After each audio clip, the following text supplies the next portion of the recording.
Hey everybody, this is Marshall Tapp. I'm here to share some family history strategies with you, particularly a strategy that's going to help you be able to quickly send lots of names to the temple. Now, if you're like me, you're probably an everyday member of the church. You know that you should be doing family history work to go along with your temple attendance, but often because you are come from pioneer stock, family history work seems to be all done. That's definitely what I thought. As I've learned more about family history, we've developed some strategies that will help you to be able to find lots of names quickly to send to the temple without a lot of time. It takes a little bit of prep work, but you'd be surprised how much low-hanging fruit there is in your family tree. And we want to help you discover that fruit. And so we're going to do this in two parts. I'm going to explain more about the strategy in part 2. But part 1, there's some setup you've got to do, particularly if you've never done much family history before. So I want to walk you through what that setup is. So first of all, you need to choose the right browser for this particular strategy. There's a lot of great internet browsers out there. And you can run family search in any one of these, but for this particular strategy, we're going to ask you to use Google Chrome. There's some extensions that people have created that we can add to Google Chrome that's going to help us do the strategy much easier. So go ahead and open up Google Chrome. Now I'm going to go through this relatively quickly. You're welcome to pause or go back at any time. That's why we've done this as a recording, but we're going to try to keep this pretty concise right here. So go ahead, open up Google Chrome, and we're going to do 3 things in Chrome. The first is we're going to set up a family search account if you don't have one already. The second one is we're going to install an extension into Google Chrome called Hope Chest. And we're not going to explain much of that here, but Hope Chest is going to be integral to the strategy, as you'll see in a moment. And the third thing we're going to do is set up a relative finder account for you. It's a third-party website that accesses familysearch.org that's going to help us kick off the strategy. So let's go ahead and get started. So if you go to familysearch.org, in your browser, just type that in and we'll go ahead. It will pull up a page that looks similar to this. This is Family Search's homepage. Okay, and from here, we'll click Sign In up in the corner. After you click on Sign In, you'll come to this page. Now, you can get a public account, but particularly we want you to get an LDS account. So we'll have you click on Sign In with your LDS account. Now, if you already have an LDS account, that's great. You just sign in. But for those of you who don't, we will just go ahead and register for an account right here. It's a pretty simple process. So we'll want to choose to register as a member so that we can get the full functionality of the website. So click here. After that, you need your membership record number. Now, you can get your membership record number either on your temple recommend, or you can go to the ward clerk and he can get you a copy of that. It's just an identification number that we use in the church's software in order to associate you with a specific account. And so you'll enter that in there, you put in your birth date, and then just hit submit. After hitting submit, you're going to need to fill out a few things. First, obviously, is your first name, last name. And then this is the most important part. Now, you need to come up with a username and a password, and you'll confirm that password, but you want to make sure you write this down. To most people, the most frustrating part about family history is simply logging into Family Search. So if you can write down that username and password, put it somewhere where you won't forget. Maybe put it as a note in your phone, put it multiple places. Just make sure you can have that. You'll finish filling out this form, and then you'll have to click that you agree and in that checkbox below and hit register.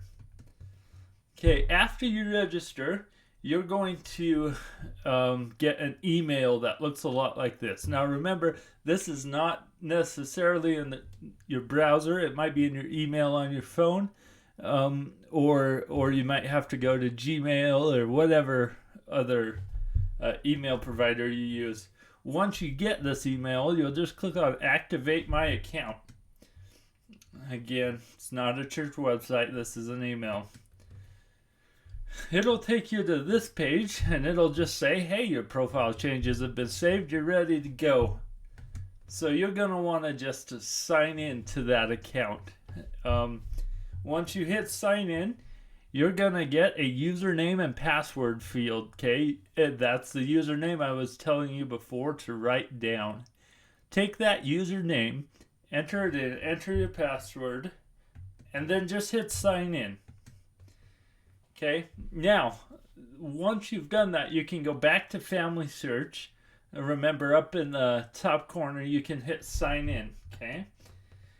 And then once you're there, go in and hit sign in with LDS account.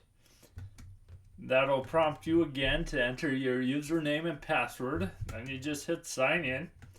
And it's going to pull you up into Family Search. Now, it might have some information in there for you.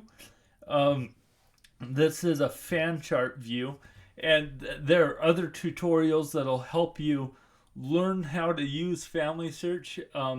Bare minimum, you have to put in the living relatives. So if you're alive and then your parents and maybe even some of your grandparents are alive, you'll have to put all those in. Because they're living, due to privacy laws, we can't automatically populate that information. Some of it gets pulled down from church records, but some of it you're just going to have to add in. Okay, once you get back, though, to the deceased relatives, you have to add in the first line of deceased relatives. That should tie you back into the family tree. And as I said before, if you have a full family tree because somebody's been working on it that maybe goes back 4 or 5 generations, then we're going to talk about how the strategy can help you. But in order to do this strategy, you really need to have a tree that looks pretty full, okay? We'll talk more about this in part 2.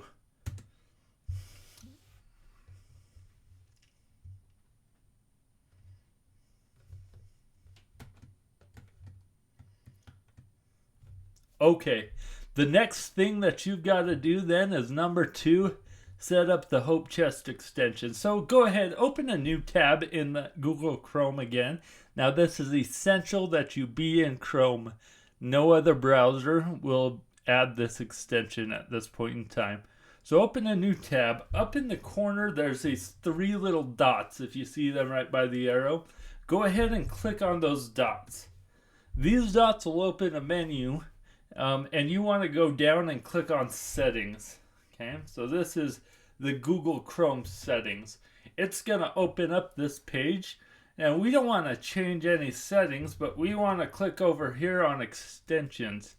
Extensions are going to allow us to access this Hope Chest feature. So go ahead, click on extensions.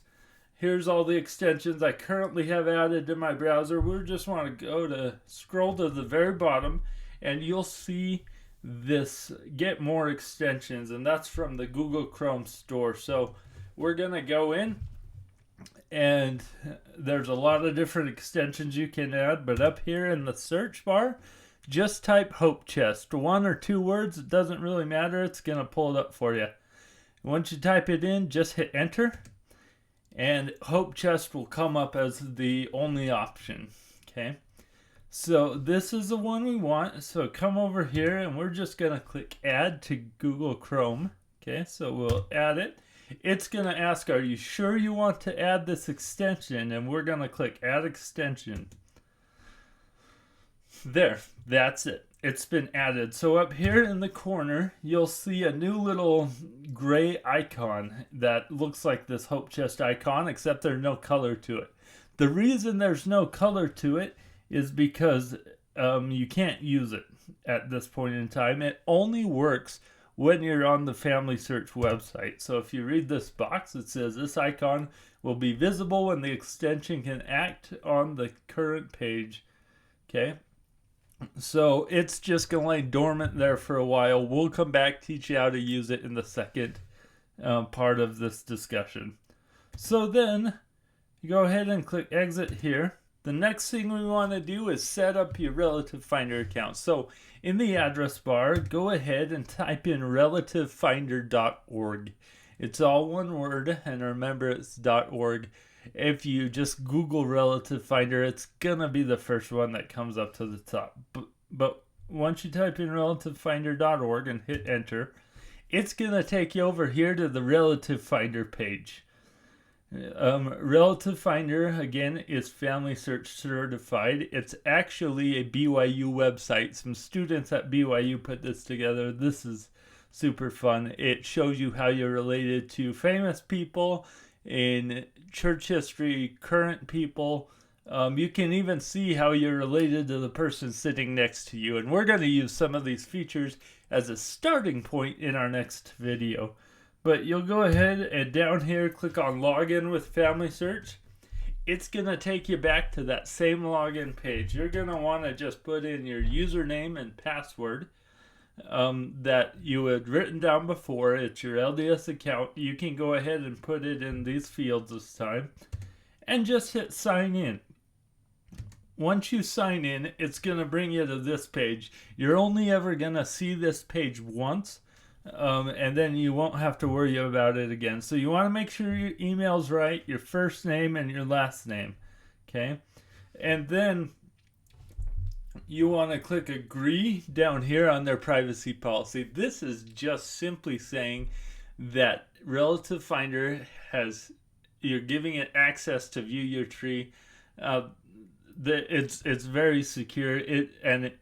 Really, it's just a fun thing. So I wouldn't worry too much about it. Go ahead, click on the privacy policy, then go ahead and scroll down. And number 4, you're going to want to hit submit registration. After that, it's going to take you into Relative Finder. Now, like I said, we're going to talk a little bit more about what Relative Finder is, but just know it'll show you who you're related to.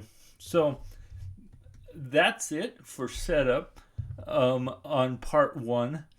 Again, this is stuff you only have to do once, and then you should never need to watch this again. So we'll move on now. If you'll go ahead and watch part 2, and we'll walk you step by step how to do this strategy to really find hundreds of names to send to the temple.